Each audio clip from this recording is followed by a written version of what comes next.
భారం పెరిగి దానికి సరిపడా మీరు డ్రైవర్లను కండక్టర్లను నియామక చేయకపోవడం వల్ల ఒక్కొక్కరు 16 గంటలు 18 గంటలు పనిచేసి కార్మికులు ఇబ్బంది పడుతున్న విషయం ప్రభుత్వం దృష్టికి వచ్చిందా? దానికి అనుగుణంగా కండక్టర్ల డ్రైవర్ల నియామకం ఎప్పట్లోగా చేస్తారు. సో మళ్ళీ ఒకసారి ఫైనల్గా దయచేసి మేము ప్రభుత్వాన్ని రాజకీయాలకు పోకుండా వెంటనే ఆర్టీసీ ఉద్యోగులను ప్రభుత్వ ఉద్యోగులుగా గుర్తించే ప్రక్రియ ఏర్పాటు చేయాలని, దాని స్పెసిఫిక్ డేట్ ఇచ్చి ఈ రాష్ట్రంలో ఎంతో ఆశలతో ఎదురు చూస్తున్న ఆర్టీసీ ఉద్యోగులకు ఈ సభ ద్వారా తీపి కబురు అందించాలని మీ ద్వారా ముఖ్యమంత్రి గారిని మంత్రి గారిని కోరుతున్నా. శ్రీ వేముల ప్రశాంత్ రెడ్డి గారు.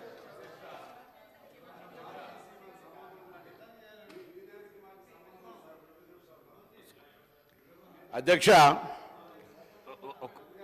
దయ్యాలు వేదాలు వల్లించినట్టుగా 10 సంవత్సరాలుగా ఆర్టీసీని చంపి ఆర్టీసీ ఉంటుందా పోతుందా తీసేస్తామనేటువంటి పరిస్థితులలో ఒక ఎగ్జిక్యూటివ్ డైరెక్టర్ రిటైర్ అయిన ఎండీగా పెట్టి ఆర్టీసీకి జవాబు చెప్తున్నా మీరు జవాబు చెప్తా ఉన్నా. ఇలా 10 సంవత్సరాలుగా ఎప్పుడైతే మనం కమిటీ కాలేమో ఒక కమిటీ వేసి 10 సంవత్సరాలుగా చేయనటువంటి వీళ్ళు ఎలక్షన్ల ముందట ఎటువంటి సంప్రదింపులు లేకుండా ఏమి చర్చలు లేకుండా కనీసం ఆర్టీసీ యాజమాన్యంతో కూడా మాట్లాడకుండా అదరబదర తీసుకొచ్చి మళ్ళీ దానికి రాజకీయ రంగం పులవడానికి కార్మికులను రెచ్చగొట్టి గవర్నర్ అనుమతిస్తలేరు, గవర్నర్ దగ్గర ఇంటికి పోయి ప్రొటెస్ట్ చేయించేటువంటి రాజనీతి చేసిన వీళ్ళు ఇలా మాట్లాడుతున్నారు.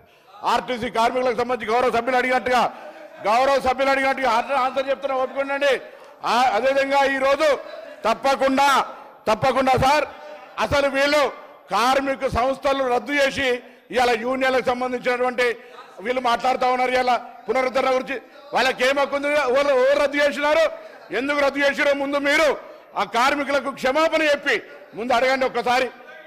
మీరు యూనియన్లు రద్దు చేసి మీరు ఆర్టీసీ గౌరవ అధ్యక్షులు మీరు మీ కుటుంబ సభ్యులు ఉండి వాళ్ళు అన్నమో రామచంద్ర అంటుంటే కూడా చచ్చిపోతే కూడా 50 రోజులు సమ్మె పట్టించుకొని మీరు ఒక్క బస్సు కొనే అధ్యక్ష 10 సంవత్సరాలుగా గౌరవ ముఖ్యమంత్రి గారు మా ప్రభుత్వం వచ్చిన తర్వాత బరాబరుగా ప్రభుత్వం బస్సులు కొన్నది. అంతేకాదు 2013 నుంచి పెండింగ్ లో ఉన్నటువంటి 280 కోట్ల బకాయిలను మేము బాండ్ రూపంలో ఉంటే ఇచ్చిన 80 కోట్లు పేమెంట్ అయింది. ఆన్లైన్ లో యాజమాన్యం ఇతర అవసరాల గురించి కలుగుతా ఉంది. ఇంకొక మాట అడిగినారు అధ్యక్ష, మేము ఎన్నడూ మా ప్రభుత్వం వచ్చిన తర్వాత కార్మికులకు సంబంధించిన పిఎఫ్ కావచ్చు, కోఆపరేటివ్ సెస్ ₹1 ముట్టలే. 4000 కోట్ల బకాయిలు వాళ్ళ సంస్థ కార్మికుల సొమ్ము వాడుకున్నారు అధ్యక్ష. ఇవాళ ఆర్టీసీ 7000 కోట్ల అప్పులతోటి మాకు అప్పచెప్పితే ఈరోజు ప్రభుత్వం మహాలక్ష్మి పథకం కింద నెలకు 300 కోట్లు ఇచ్చారు అధ్యక్ష. ఇప్పటికే 70 కోట్ల మంది మహిళలు ప్రయాణం చేస్తే అధ్యక్ష 2400 కోట్ల రూపాయలు ఆ మహిళల పేరు మీద వచ్చినటువంటి సొమ్మును 2,000 కోట్లను ప్రభుత్వం తరఫున ఆర్టీసీకి ఇచ్చినాం.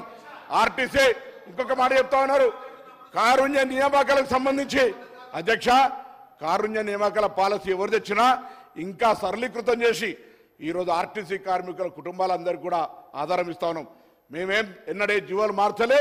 తప్పకుండా ఆర్టీసీ కార్మికుల కుటుంబాల నుంచి చనిపోయిన వాళ్ళతో పాటుగా ఆరోగ్యం బాగలేనటువంటి వాళ్ళకు కూడా వాళ్ళ పిల్లలకు ఉద్యోగాలనే పాలసీ తీసుకొచ్చాం అధ్యక్ష. ఆర్టీసీ తార్నాక హాస్పిటల్ని కూడా ఇవ్వాలనే మొన్ననే ఎంఆర్ఐతో పాటుగా సిటీ స్కాన్ తీసుకొచ్చి క్యాత్ ల్యాబ్ దాకా అభివృద్ధి చేసి ఆర్టీసీ కార్మికులతో పాటుగా అనేకం తీసుకుపోయే ప్రయత్నం చేస్తాను అధ్యక్ష.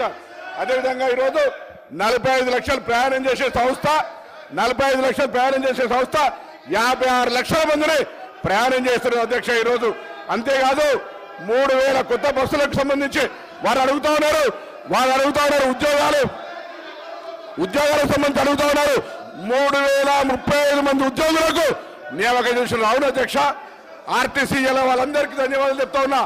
నా సంస్థలో ఉన్నటువంటి ఆర్టీసీ డ్రైవర్లు కండక్టర్లందరికీ సభా వేదిక ద్వారా మా ప్రభుత్వం తరఫున అభినందన తెలియజేస్తున్నాం అధ్యక్ష. అవును ఓవర్లోడ్ అవుతా ఉంది, కానీ ఓవర్లోడ్ చేస్తే కూడా ఇలా పని భారం పెరిగిన మాట వాస్తవం, కానీ వాళ్ళందరికీ డబుల్ పేమెంట్ ఇస్తాను అధ్యక్ష.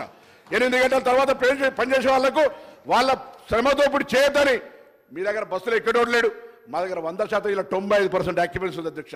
నష్టాల నుంచి తీసుకొని ఇలా లాభాల బాటల ఈ 3 నెలలకు తీసుకుంటే ఆపరేషన్ లాస్ నుంచి ఓవర్కమ్ అయి బయటకు పోతాను. ఆర్టీసీ ఉంటుందో ఉండనేటువంటి పరిస్థితుల్లో నేను చెప్పిన అధ్యక్ష.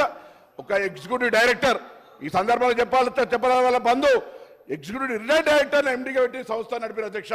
50 రోజులు సమ్మె చేస్తే పట్టించుకోలేదు అధ్యక్ష. వీళ్ళు ఎలా కమిటీ కాకపోవడంతో ఒక కమిటీ చేసి ఇక దోపిడీ ఎలక్షన్లు అమ్ముకుంటారు. 50,000 ఆర్టీసీ కుటుంబాలు వ్యతిరేకిస్తున్నాయి, మనం గెలవలేం కావచ్చు అనేటువంటి ఆలోచనతోటి ఆర్టీసీ కార్మికులకు ఒక ఈ భూతద్దం రేటు చూపెట్టారు అధ్యక్ష.